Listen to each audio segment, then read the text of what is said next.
The tragic mulatto in Sinners being the weakest link is juxtaposed against knowledge of ancestry being power and protection. Annie knows her ancestors, knows what tools to use against evil to keep her protected and rooted. Versus Mary, the octoroon whose mother just died, who could have chosen to live her life as a white woman. Well, she does because she's married to a white man, but she's at this black party putting everyone in danger, but she doesn't care because the man that she actually loves is there. And she's going to go outside and try to level with the people because she doesn't have that true identity, that true root ancestry to keep her grounded in the way that Annie does, which protects her through to the end to be able to reunite with her ancestors through the guidance of her ancestors the whole time. Her initially going outside to Remick is representing like, yeah, when you're disconnected from your roots, you are a lot more easily misled and led off the path. It says a lot about lineage and a lot about power and ancestry. And I think that the sort of ancestral music scene, revolving music scene, was one of the most accomplished cultural scenes in history in a movie, like actually ever, because of what it's saying about the power of connecting through music and community. But then with somebody like Haley, who's like an octoroon, she wants to stay connected with this side of her lineage because the other side she doesn't connect to, and she doesn't want to be with her white husband right now. The power of Black ancestry, because sometimes that part of your identity can feel a lot heavier and feel like that is the part where you're getting the root and power from. So when people say, to me it brings up like when people say, well, why doesn't she identify as white? Or if you're a mixed person, why don't you identify as white? It's like, that's not the part that feels empowering, and it's not the part that feels ancestral in the same way.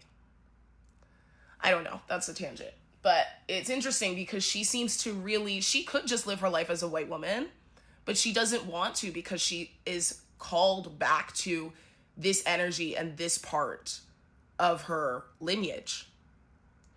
But it's too messy. And she's easily astray, and also her mother just died, so she's like grief-ridden. But I think the point of her character is to show the consequences of being really disjointed from your lineage and your ancestors. And it's completely opposite from Annie, because Annie knew exactly what to do, where she came from, and how to return. I want to talk about Grace Chow, spoilers for Sinners ahead. Obviously, she's the one that says, come in to the vampires. She's also the only mother, and I kind of saw that as like a representation of the sacrifices that immigrant parents make for their kids, and that they have like a self-sacrificing mindset. Also, if I need to rewatch that scene, but I do feel like the men were trying to manage her, like manage Grace's emotions in a way that, well, yeah, she's gonna explode because they just threatened her daughter and they already turned her husband. And I feel like the men were just in there being like, let's do nothing. And she was like, are you dumb? My daughter's out there. So I also saw that as a little bit of a mismanagement of masculinity, and like thinking that you can just like hush her grief and pain down and she will just like sit down and shut up. And she's like, no, I'll start screaming. Do you want me to scream? I need to rewatch that scene. But if I were to rewatch, I believe that she was being dismissed in a way that caused her to explode. And I think that everybody was dealing with a lot. But as the only, like, mother of, well, I mean, I guess, you know, Annie has a child that she's wanting to go back to. But they threatened her daughter. And, like, I thought we were going to see Lisa again also. And I really think it's interesting that that walk that happened, I knew it was significant in the moment, but I did not clock in that they were crossing from the black to the white side of the street. I don't know why my brain just didn't. I was like, that walk is significant, and I can't put together why. Them being this sort of liminal space, them being able to cross both sides, maybe is also the theme for Grace, and the fact that she breaks down the barrier and invites them in, which is kind of a cool, like, parallel. But I don't know. I do see the point of she is in this space that she was invited into. That being said, she was at first resistant to being in the space. She, you know what I mean? She didn't like enter because she wanted to have fun. They came and asked her.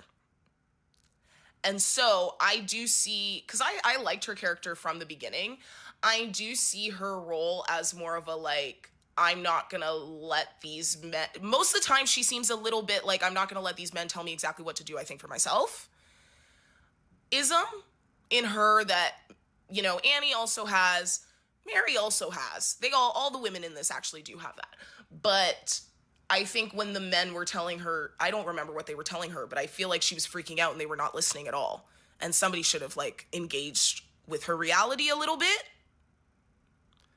because she was going insane. So I don't know. I think that was a mismanagement of the situation to just be like, yeah, she's just gonna sit here and cry. No, she was very obviously okay with going against the grain from her first scene. You know what I mean? So I didn't expect her to battle cry, but Lisa survived both of them. So I think she like had nothing left to hold on to.